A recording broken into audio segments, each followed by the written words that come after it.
For many people, the first snowfall heralds the arrival of the festive season, but not in North Korea. These peasants harvest the last of their cabbage crop before it freezes and spoils. They know there will be no more for this year anyway. Shortages are not restricted to food. This malnourished child is being fed rehydration fluid from an intravenous drip made from an old beer bottle. The Secretary-General of Caritas International says food and equipment may only last a few months.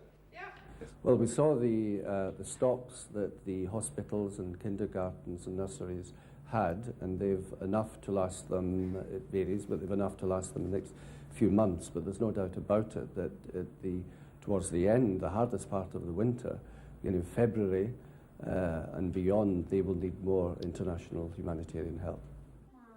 The food shortages of the last few years, when North Korea has been hit by a succession of droughts and floods, have been made up by international food aid.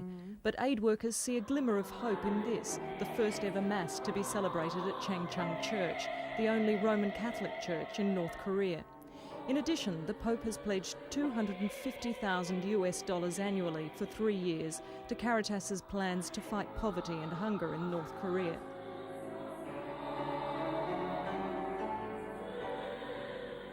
The first time that he'd celebrated Mass in this church, and I think that perhaps is a sign of the slight opening to the outside world from North Korea. But while North Korea may be thawing politically, the land is not, and it will take more than spiritual comfort to sustain the North Koreans until the spring.